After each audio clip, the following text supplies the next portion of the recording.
الحمد لله الذي هدانا للإسلام والإيمان وفضل ديننا على سائر الأديان ونور قلوبنا بعلوم الحديث والقرآن، والصلاة والسلام على سيد الخلق والبشر المبعوث إلى الإنس والجان، وعلى آله وأصحابه الذين هم بذلوا أنفسهم وحياتهم لنشر علوم الحديث في كل زمان في جميع الدول والبلدان، سيما أسلافنا ومشائخنا في الهند والباكستان.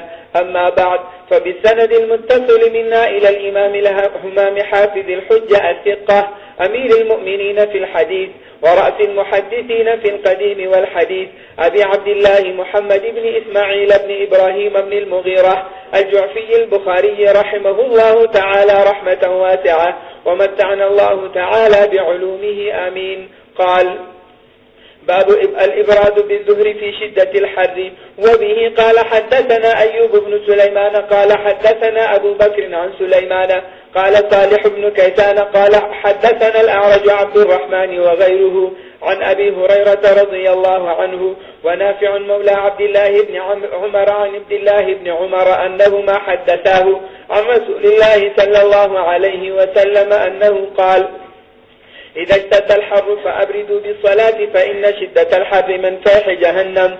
وبه قال حدثنا محمد بن بشار قال حدثنا غندر قال حدثنا شعبة عن المهاجر أبي الحسن أنه سمع زيد بن وهب عن أبي زيد قال: أذن مؤذن النبي صلى الله عليه وسلم الظهر فقال: أبرد أبرد، وقال: انتظر انتظر، وقال: شدة الحر من فيح جهنم، فإذا اشتد الحر فأبردوا عن الصلاة حتى رأينا فيء التلول. وبه قال حدثنا علي بن عبد الله المديني قال حدثنا سفيان قال حفظناه من الزهري عن سعيد بن المسيب عن أبي هريرة رضي الله عنه عن النبي صلى الله عليه وسلم أنه قال: إذا اشتد الحر فأبردوا بالصلاة فإن شدة الحر من فيح جهنم. واشتكت النار إلى ربها فقالت: يا رب أكل بعضي بعضا، فأذن لها بنفسين، نفس في الشتاء ونفس في الصيف، وهو أشد نفس في الصيف وهو أشد ما تجدون من الحر وأشد ما تجدون من الزمهرير. وبه قال حدثنا عمر بن حفص قال حدثنا أبي قال حدثنا الأعمش قال حدثنا أبو صالح عن أبي سعيد رضي الله عنه قال: قال رسول الله صلى الله عليه وسلم: أبردوا بالظهر فإن شدة الحر من فيح جهنم. تابعه سفيان ويحيى وأبو عوانة عن الأعمش.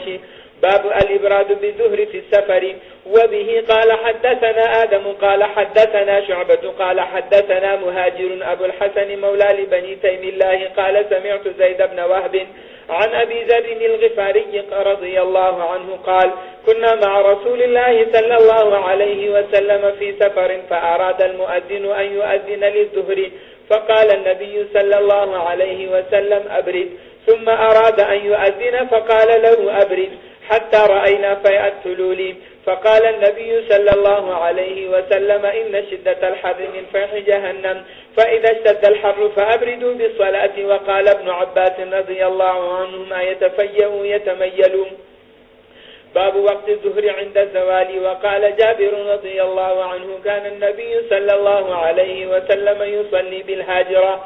وبه قال حدثنا أبو اليمان قال حدثنا شعيب عن الزهري قال: أخبرني أنس بن مالك رضي الله عنه أن رسول الله صلى الله عليه وسلم خرج حين زاغت الشمس فصلى الظهر، فقام على المنبر فذكر ساعة وذكر أن فيها أمورا عظاما، ثم قال: من أحب أن يسأل عن شيء فليسأل، فلا تسألوني عن شيء إلا أخبرتكم ما دمت في مقامي هذا. فأكثر الناس في البكاء وأكثر أن يقول: سلوني. فقام عبد الله بن حذافة السهمي فقال: من أبي؟ قال: أبوك حذافة. ثم أكثر أن يقول: سلوني. فبرك عمر رضي الله عنه على ركبتيه فقال: رضينا بالله ربا وبالإسلام دينا وبمحمد نبيا.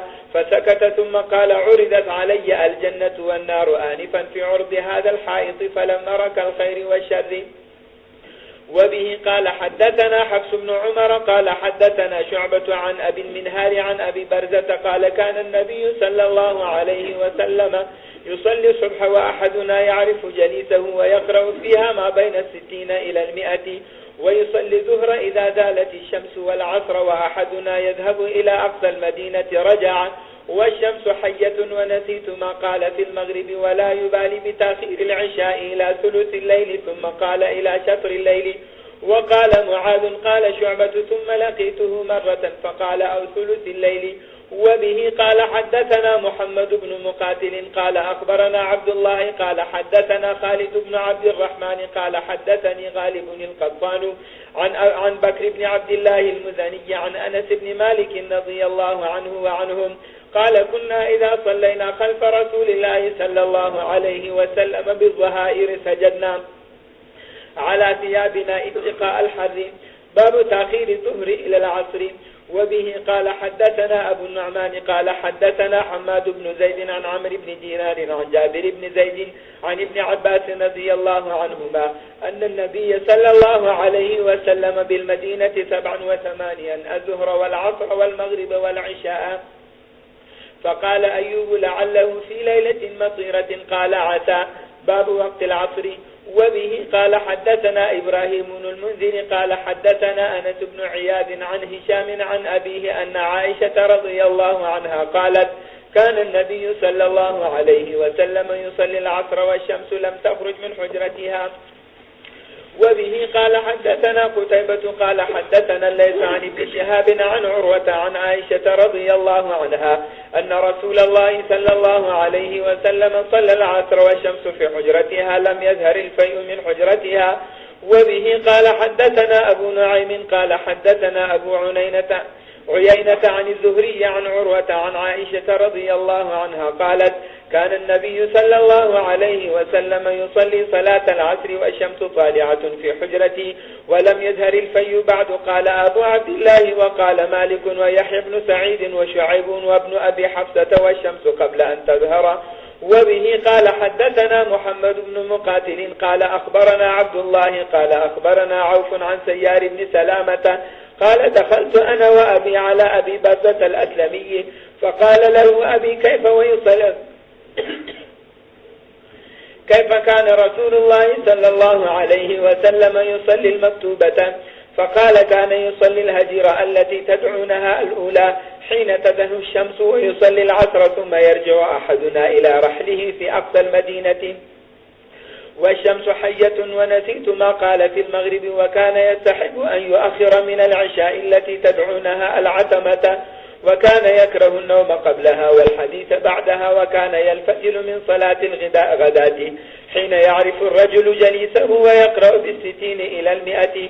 وبه قال حدثنا عبد الله بن مسلمة عن مالك عن إسحاق بن عبد الله بن أبي طلحة عن أنس بن مالك رضي الله عنه وعنهم قال كنا نصلي العصر ثم يخرج الإنسان إلى بني عمرو بن عوف فيجدهم يصلون العصر. وبه قال حدثنا ابن مقاتل قال أخبرنا عبد الله قال أخبرنا أبو بكر بن عثمان بن سهل بن حنيف قال سمعت أبا أمامة يقول صلى مع عمر بن عبد العزيز الظهر ثم خرجنا حتى دخلنا على أنس بن مالك فوجدناه يصلي العصر فقلت يا عمي ما هذه الصلاة التي صليت؟ قال العصر وهذه صلاة رسول الله صلى الله عليه وسلم التي كنا نصلي معه. وبه قال حدثنا عبد الله بن يوسف قال أخبرنا مالك عن ابن شهاب عن أنس بن مالك رضي الله عنه وعنهم قال كنا نصلي العصر ثم يذهب الذاهب منا إلى قباء فيأتيهم والشمس مرتفعة. وبه قال حدثنا أبو اليمان قال أخبرنا شعيب عن الزهري قال حدثني أنس بن مالك رضي الله عنه وعنهم قال كان رسول الله صلى الله عليه وسلم يصلي العصر والشمس مرتفعة حية فيذهب الذاهب إلى العوالي فيأتيهم والشمس مرتفعة وبعض العوالي من المدينة على 4 أميال أو نحوه. باب إثم من فاتته العصر. وبه قال حدثنا عبد الله بن يوسف قال أخبرنا مالك عن نافع عن عبد الله بن عمر رضي الله عنهما وعنهم أن رسول الله صلى الله عليه وسلم قال الذي تفوته صلاة العصر فكأنما وتر أهله وماله. قال أبو عبد الله يجركم مترت الرجل إذا قتلت له قتيلا أو أخذت ماله. باب إثم من ترك العصر. وبه قال حدثنا مسلم بن إبراهيم قال حدثنا هشام قال أخبرنا يحيى بن أبي كثير عن أبي قلابة عن أبي المليح قال كنا مع بريدة في غزوة في يوم ذي غيم فقال بكروا بصلاة العصر فإن النبي صلى الله عليه وسلم قال من ترك صلاة العصر فقد حبط عمله. باب فضل صلاة العصر. وبه قال حدثنا الحميدي قال حدثنا مروان بن معاوية قال حدثنا إسماعيل عن قيس عن جرير بن عبد الله قال كنا عند النبي صلى الله عليه وسلم فنظر إلى القمر ليلة فقال إنكم سترون ربكم كما ترون هذا القمر لا تضامون في رؤيته فإن استطعتم ألا تغلبوا على صلاة قبل طلوع الشمس وقبل غروبها فافعلوا. ثم قرأ فسبح بحمد ربك قبل طلوع الشمس وقبل الغروب. قال إسماعيل افعلوا لا تفوتنكم. وبه قال حدثنا عبد الله بن يوسف قال حدثنا مالك عن أبي الزناد عن الأعرج عن أبي هريرة رضي الله عنه وعنهم أن رسول الله صلى الله عليه وسلم قال يتعاقبون فيكم ملائكة بالليل وملائكة بالنهار ويجتمعون في صلاة الفجر وصلاة العصر ثم يعرج الذين باتوا فيكم فيسألهم ربهم وهو أعلم بهم كيف تركتم عبادي فيقولون تركناهم وهم يصلون وآتيناهم وهم يصلون. باب من أدرك ركعة من العصر قبل الغروب. وبه قال حدثنا أبو نعيم قال حدثنا شيبان عن يحيى عن أبي سلمة عن أبي هريرة رضي الله عنه وعنهم قال رسول الله صلى الله عليه وسلم إذا أدرك أحدكم سجدة من صلاة العصر قبل أن تغرب الشمس فليتم صلاته وإذا أدرك سجدة من صلاة الصبح قبل أن تطلع الشمس فليتم صلاته. وبه قال حدثنا عبد العزيز بن عبد الله قال حدثني إبراهيم عن ابن شهاب عن سالم بن عبد الله عن أبيه رضي الله عنه وعنهم أنه أخبره أنه سمع رسول الله صلى الله عليه وسلم يقول إنما بقاؤكم فيما سلف قبلكم من الأمم كما بين صلاة العصر إلى غروب الشمس. أتي أهل التوراة فعملوا حتى إذا انتصف النهار عجزوا فأعطوا قيراطا ثم أتي أهل الإنجيل فعملوا إلى صلاة العصر ثم عجزوا فأعطوا قيراطا ثم أوتينا القرآن فعملنا إلى غروب الشمس فأعطينا قيراطين فقال أهل الكتابين أي ربنا أعطيت هؤلاء قيراطين وأعطيتنا قيراطا ونحن كنا أكثر عملا. قال الله عز وجل هل ظلمتكم من أجلكم من شيء قالوا لا قال وهو فضل أوتيه من أشاء. وبه قال حدثنا أبو كريب قال حدثنا أبو أسامة عن بريد عن أبي بردة عن أبي موسى رضي الله عنه عن النبي صلى الله عليه وسلم قال مثل المسلمين واليهود والنصارى كمثل رجل استأجر قوما يعملون له عملا إلى الليل فعملوا إلى نصف النهار فقالوا لا حاجة لنا إلى أجرك فاستأجر فقال أكملوا بقية يومكم ولكم الذي شرطت فعملوا حتى إذا كان حين صلاة العصر قالوا لك ما عملنا فاستأجر قوما فعملوا بقية يومهم حتى غابت الشمس فاستكملوا أجر الفريقين. باب وقت المغرب. وقال عطاء يجمع المريض بين المغرب والعشاء.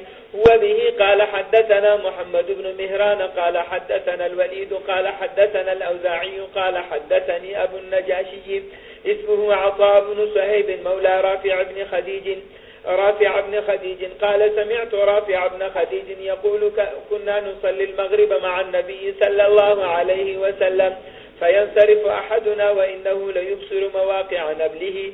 وبه قال حدثنا محمد بن بشار قال حدثنا محمد بن جعفر قال حدثنا شعبة عن سعد عن محمد بن عمرو بن الحسن بن علي قال قدم الحجاج فسألنا جابر بن عبد الله فقال كان النبي صلى الله عليه وسلم يصلي الظهر بالهاجرة والعصر والشمس نقية والمغرب إذا وجبت والعشاء أحيانا وأحيانا وإذا رآهم اجتمعوا عجل وإذا رآهم أبطأوا أخر. والصبح كانوا أو كان النبي صلى الله عليه وسلم يصليها بغلس. وبه قال حدثنا المكي بن إبراهيم قال حدثنا يزيد بن أبي عبيد عن سلمة قال كنا نصلي مع النبي صلى الله عليه وسلم المغرب إذا توارت بالحجاب. وبه قال حدثنا آدم قال حدثنا شعبة قال حدثنا عمرو بن دينار قال سمعت جابر بن زيد عن ابن عباس رضي الله عنهما وعنهم قال صلى النبي صلى الله عليه وسلم 7 جميعا و8 جميعا. باب من كره أن يقول للمغرب العشاء. وبه قال حدثنا أبو معمر هو عبد الله بن عمرو قال حدثنا عبد الوارث عن الحسين قال حدثنا عبد الله بن بريدة قال حدثني عبد الله المزني رضي الله عنه وعنهم أن النبي صلى الله عليه وسلم قال لا يغلبنكم الأعراب على اسم صلاتكم المغرب. قال ويقول الأعراب هي العشاء. باب ذكر العشاء والعتمة ومن رآه واسعا. وقال أبو هريرة رضي الله عنه عن النبي صلى الله عليه وسلم أثقل الصلاة على المنافقين العشاء والفجر. وقال لو يعلمون ما في العتمة والفجر. قال أبو عبد الله والاختيار أن يقول العشاء لقول الله تعالى ومن بعد صلاة العشاء. ويذكر عن أبي موسى قال كنا نتناوب النبي صلى الله عليه وسلم عند صلاة العشاء فأعتم بها. وقال ابن عباس وعائشة رضي الله عنها أعتم النبي صلى الله عليه وسلم بالعشاء. وقال بعضهم عن عائشة رضي الله عنها أعتم النبي صلى الله عليه وسلم بالعتمة. وقال جابر كان النبي صلى الله عليه وسلم يصلي العشاء. وقال أبو بردة كان النبي صلى الله عليه وسلم يؤخر العشاء. وقال أنس أخر النبي صلى الله عليه وسلم العشاء الآخرة. وقال ابن عمرو وأيوب وابن عباس صلى النبي صلى الله عليه وسلم المغرب والعشاء. وبه قال حدثنا عبدان قال أخبرنا عبد الله قال أخبرنا يونس عن الزهري قال سالم أخبرني عبد الله قال صلى لنا رسول الله صلى الله عليه وسلم ليلة صلاة العشاء وهي التي يدعو الناس العتمة ثم انصرف فأقبل علينا فقال أرأيتكم ليلتكم هذه فإن رأس 100 سنة منها لا يبقى ممن هو اليوم على ظهر الأرض أحد. باب وقت العشاء إذا اجتمع الناس أو تأخروا. وبه قال حدثنا مسلم بن إبراهيم قال حدثنا شعبة عن سعد بن إبراهيم عن محمد بن عمرو وهو ابن الحسن بن علي بن أبي طالب رضي الله عنه وعنهم قال سألنا جابر بن عبد الله عن صلاة النبي صلى الله عليه وسلم فقال كان النبي صلى الله عليه وسلم يصلي الظهر بالهاجرة والعصر والشمس حية والمغرب إذا وجبت والعشاء إذا كثر الناس عجل وإذا قلوا أخر والصبح بغلس. باب فضل العشاء. وبه قال حدثنا يحيى بن بكير قال حدثنا الليث عن عقيل عن ابن شهاب عن عروة عن عائشة رضي الله عنها وعنهم أخبرته قالت اعتم رسول الله صلى الله عليه وسلم ليلة بالعشاء وذلك قبل أن يفشو الإسلام فلم يخرج حتى قال عمر نام النساء والصبيان فخرج فقال لأهل المسجد ما ينتظرها أحد من أهل الأرض غيركم.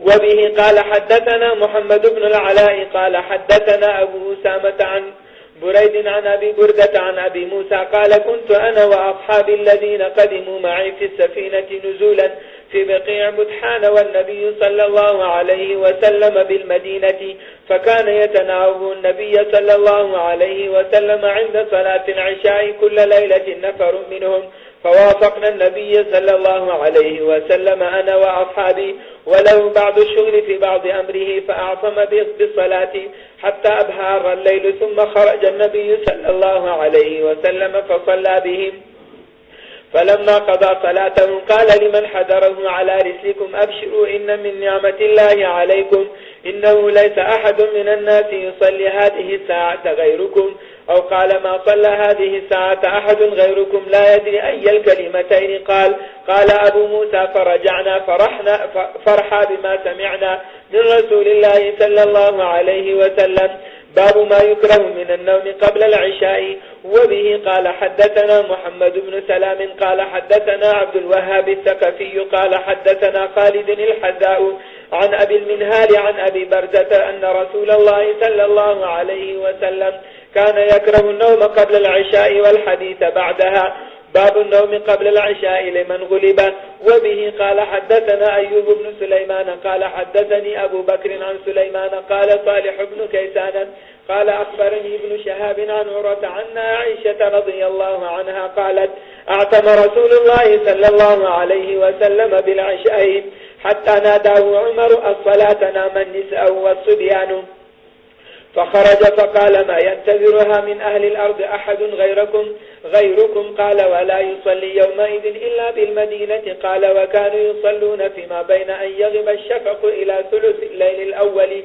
وبه قال حدثنا محمد قال حدثنا عبد الرزاق قال أخبر ابن جريج قال أخبرني نافع قال حدثنا عبد الله بن عمر رضي الله عنهما وعنهم أن رسول الله صلى الله عليه وسلم شغل عنها ليلة فأخرها حتى رقدنا في المسجد ثم استيقظنا ثم رقدنا ثم استيقظنا ثم خرج علينا النبي صلى الله عليه وسلم ثم قال ليس أحد من أهل الأرض ينتظر الصلاة غيركم. وكان ابن عمر لا يبالي أقدمها أم أخرها إذا كان لا يخشى أن يغلبه النوم عن وقتها وقد كان يرقد قبلها. قال ابن جريج قلت لعطاء فقال سمعت ابن عباس رضي الله عنهما يقول اعتم رسول الله صلى الله عليه وسلم ليلة بالعشاء حتى رقد الناس واستيقظوا ورقدوا واستيقظوا فقال عمر بن الخطاب رضي الله عنه فقال الصلاة قال عطاء قال ابن عباس رضي الله عنهما فخرج نبي الله صلى الله عليه وسلم كأني أنظر إليه الآن يقطر رأسه ماء واضعا يده على رأسه فقال لولا أن أشق على أمتي لأمرتهم أن يصلوها هكذا فاستثبت عطاء فكيف وضع النبي صلى الله عليه وسلم على رأسه يده كما أنبأه ابن عباس رضي الله عنهما فبدل لي بعطاء بين أصابعه شيئا من تبديد ثم وضع أطراف أصابعه على قرن الرأس ثم ضمها يمرها كذلك على الرأس حتى مست إبهامه طرف الأذن مما يلي الوجه على الصدغ وناحية اللحية لا يعصر ولا يبطش إلا كذلك وقال لولا أن أشق على أمتي لأمرتهم أن يصلوا هكذا. باب وقت العشاء إلى نصف الليل. وقال أبو بردة كان النبي صلى الله عليه وسلم يستحب تأخيرها.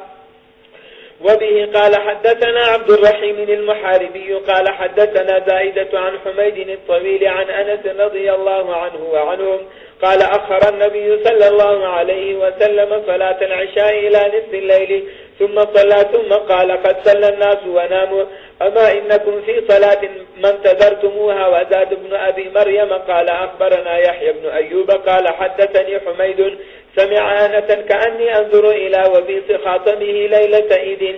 باب فضل صلاة الفجر والحديث.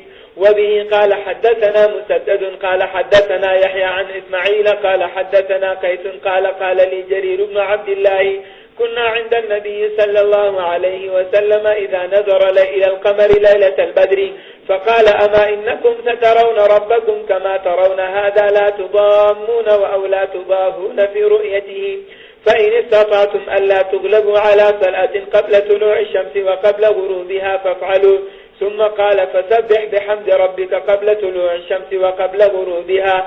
قال أبو عبد الله زاد بن شهاب عن إسماعيل عن قيس عن جرير رضي الله عنهما وعنهم قال النبي صلى الله عليه وسلم سترون ربكم عيانا. وبه قال حدثنا هدبة بن خالد قال حدثنا همام قال حدثني أبو جمرة عن أبي بكر بن أبي موسى عن أبيه أن رسول الله صلى الله عليه وسلم قال من صلى البردين دخل الجنة. وقال ابن رجاء قال حدثنا همام عن أبي جمرة أن أبا بكر بن عبد الله بن قيس أخبره بهذا. وبه قال حدثنا إسحاق قال حدثنا حبان قال حدثنا همام قال حدثنا أبو جمرة عن أبي بكر بن عبد الله عن أبيه رضي الله عنه وعنهم عن النبي صلى الله عليه وسلم مثله. باب وقت الفجر. وبه قال حدثنا عمرو بن عاصم قال حدثنا همام قال عن قتادة عن أنس رضي الله عنه وعنهم أن زيد بن ثابت رضي الله عنه حدثه أنهم تسحروا مع النبي صلى الله عليه وسلم ثم قاموا إلى الصلاة. قلت كم بينهما؟ قال قدر 50 أو 60 يعني آية. وبه قال حدثنا الحسن بن صباح سمع روح بن عبادة قال حدثنا سعيد عن قتادة عن أنس بن مالك رضي الله عنه وعنهم أن النبي صلى الله عليه وسلم وزيد بن ثابت رضي الله عنهما تسحرا فلما فرغا من سحورهما قام نبي الله صلى الله عليه وسلم إلى الصلاة فصلى. قلنا لأنس كم كان بين فراغهما من سحورهما ودخولهما في الصلاة؟ قال قدر ما يقرأ الرجل 50 آية. وبه قال حدثنا إسماعيل بن أبي أويس عن أخيه عن سليمان عن أبي حازم أنه سمع سهل بن سعد يقول كنت أتسحر في أهلي ثم تكون سرعة بأن أدرك صلاة الفجر مع رسول الله صلى الله عليه وسلم. وبه قال حدثنا يحيى بن بكير قال حدثنا الليث عن عقيل عن ابن شهاب قال أخبرني عروة بن الزبير أن عائشة رضي الله عنها وعنهم أخبرته قالت كنا النساء المؤمنات يشهدن مع رسول الله صلى الله عليه وسلم صلاة الفجر متلفعات بمروطهن ثم ينقلبن إلى بيوتهن حين يقضين الصلاة لا يعرفهن أحد من الغلس. باب من أدرك من الفجر ركعة.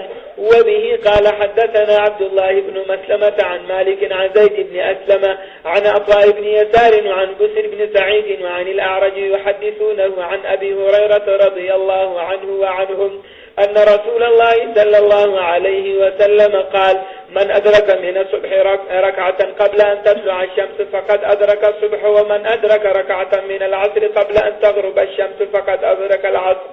باب من أدرك من الصلاة ركعة.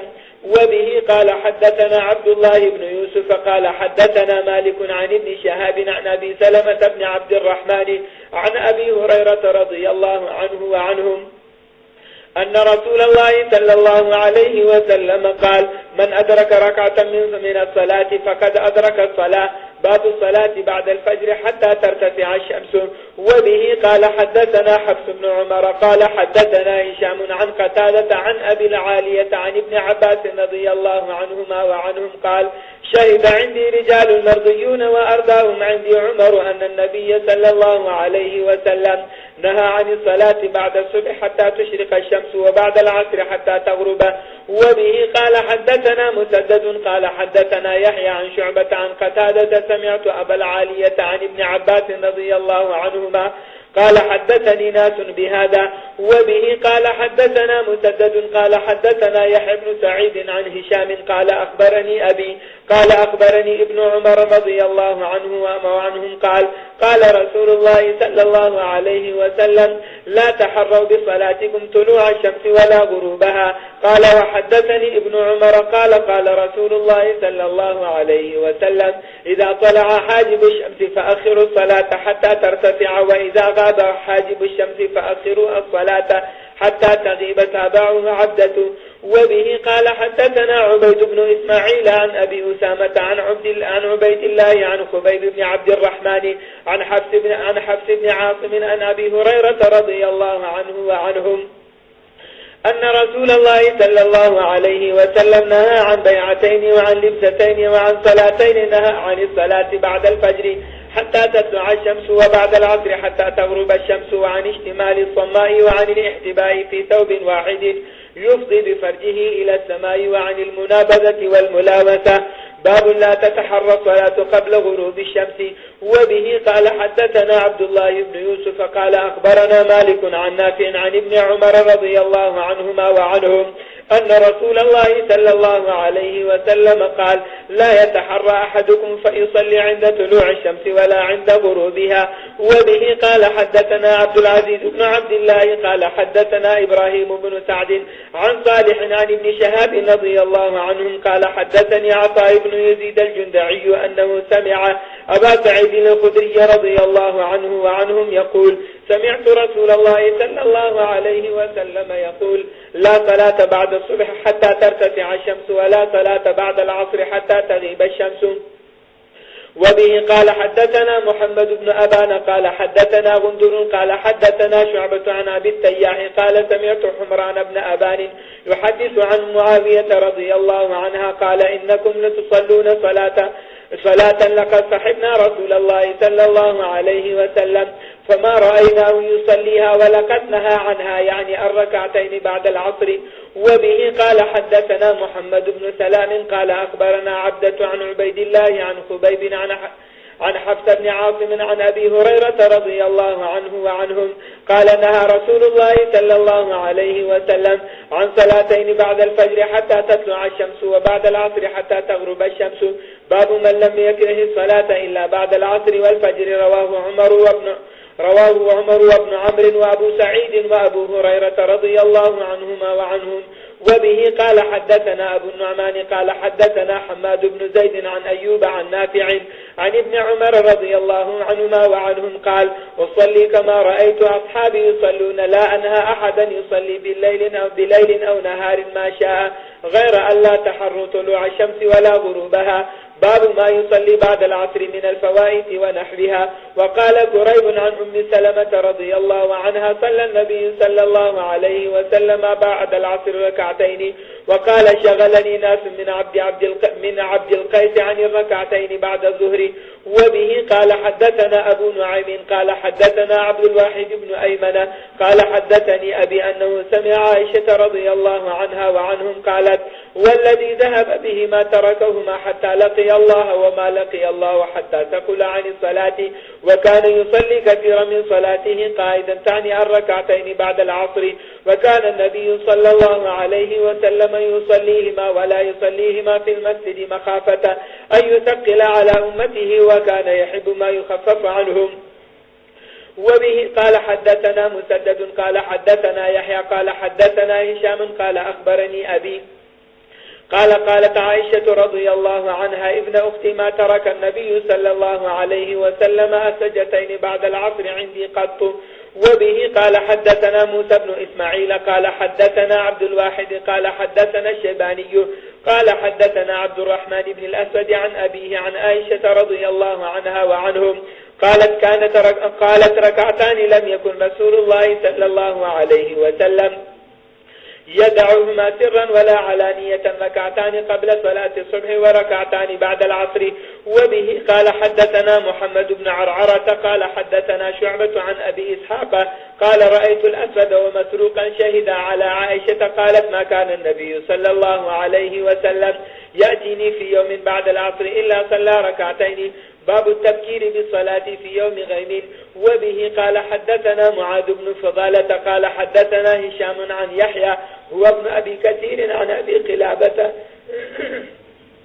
أن أبا المليح حدثه قال كنا مع بريدة في يوم ذي غيم فقال بكروا بالصلاة فإن النبي صلى الله عليه وسلم قال من ترك صلاة العصر حبط عمله. باب الأذان بعد ذهاب الوقت. وبه قال حدثنا عبران بن ميسرة قال حدثنا محمد بن فضيل قال حدثنا حسين عن عبد الله بن أبي قتادة عن أبيه قال سرنا مع النبي صلى الله عليه وسلم ليلة فقال بعض القوم لو عرست بنا يا رسول الله قال أخاف أن تناموا عن الصلاة قال بلال أنا أوقظكم فاضطجعوا وأسند بلال ظهره إلى راحلته فغلبته عيناه فنام فاستيقظ النبي صلى الله عليه وسلم وقد طلع حاجب الشمس فقال يا بلال أين ما قلت قال ما ألقيت علي نومة مثلها قد قال إن الله قبض أرواحكم حين شاء وردها عليكم حين شاء يا بلال قم فأذن بالناس بالصلاة فتوضأ فلما ارتفعت الشمس وبيضت قام فصلى قام فصلى. باب من صلى بالناس جماعة بعد ذهاب الوقت. وبه قال حدثنا معاذ بن فضالة قال حدثنا هشام عن يحيى عن أبي سلمة عن جابر بن عبد الله أن عمر بن الخطاب رضي الله عنه جاء يوم الخندق بعدما غربت الشمس فجعل يسب كفار قريش قال يا رسول الله ما كدت أصلي العصر حتى كادت الشمس تغرب. قال النبي صلى الله عليه وسلم والله ما صليتها. فقمنا إلى بطحان فتوضأ للصلاة وتوضأنا لها، فصلى العصر بعدما غربت الشمس ثم صلى بعدها المغرب. باب من نسي صلاة فليصلي إذا ذكره لا يعيد إلا تلك الصلاة. وقال إبراهيم من ترك صلاة واحدة 20 سنة لم يعيد إلا تلك الصلاة الواحدة. وبه قال حدثنا أبو نعيم وموسى بن إسماعيل قال حدثنا همام عن قتادة عن أنس بن مالك رضي الله عنه وعنهم عن النبي صلى الله عليه وسلم قال من نسي صلاة فليصلي إذا ذكر لا كفارة لها إلا ذلك أقم الصلاة لذكري. قال موسى قال همام سمعته يقول بعد أقم الصلاة لذكري. وقال حبان قال حدثنا همام قال حدثنا قتادة قال حدثنا أنس عن النبي صلى الله عليه وسلم نحوه.